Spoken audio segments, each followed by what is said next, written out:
Well, I think we can all relate to this. It seems like sometimes we're all in a constant state of worry, whether it's your kids, your money, or your health. You just have this inner monologue going on. This is true, but one local psychologist says we need to stop dwelling on the things we can't control. We want to welcome in Dr. Amy Sickel. Always good to have you on the show. Good morning. Good morning. It's great to be back. Okay, Yeah. It's Therapy Thursday. We need a little stress relief. So what's the first thing to keep in mind when we want to relieve some stress? You know, it's earlier in the year, but it's still a lot of planning for the rest of the year. Yeah, one of the important things is you can't tell yourself just don't stress.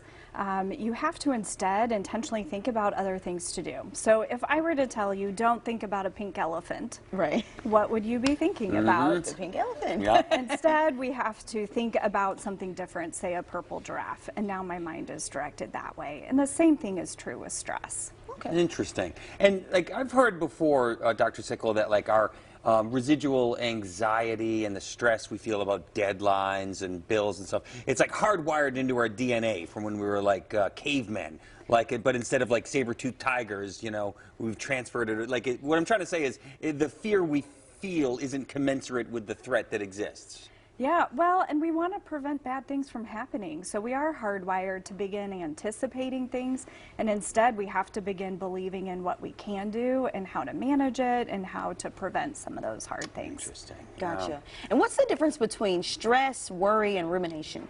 So when we ruminate on things, we're thinking about it over and over. Worry is now when I'm anticipating that something bad is going to happen. Gotcha. And then I become stressed when I feel it physically. Yeah. A lot of this is because something hasn't even happened yet. And we're Right. worried about it, and I've heard that you shouldn't worry about things that haven't happened yet. Is that Right. correct? Easier said than done. Right. And then that goes back to you can't just say don't worry about it. So it's begin thinking about how can I be okay with whatever the outcome is? How can I begin thinking about what I can do about the situation and what is in my control instead of all the things that are outside of our control. Yeah, and every few years, Dr. Sickel, I like to reread a book I'm sure you're familiar with, The Power of Now by Eckhart Tolle. And the whole gist of it is just sort of like, you can't say, oh, Friday I'll be in a great mood because I'll have done X, Y, and Z, or I know I'll feel great next month when I pay that bill and that bill. Like,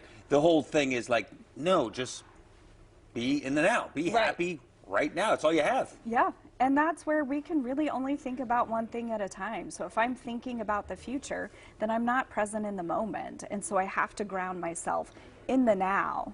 Yeah, but again, it's easier said than done. It is easier said than. Yeah. Tell us about some of the, I guess, things that we can do when we start to get into those negative mindsets or worry mindsets.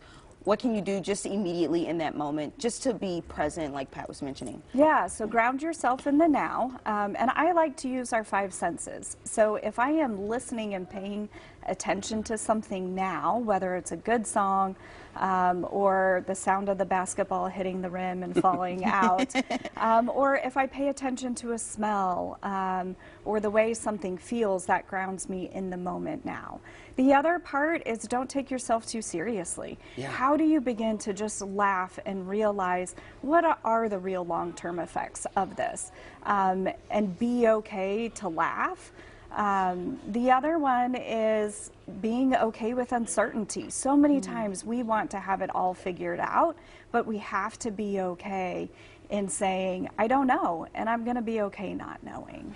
Yeah, I love that. You know, that reminds me of another thing I heard. Like, you know, if you're freaking yourself out, like, consider the source. You know, like, you know, don't take, you know, if what you are thinking is gospel. Like, you might not be right. Yes. I like being okay with certainty. That's good to know, to remember. It is. Good stuff. Dr. Amy Sickel, this has been great.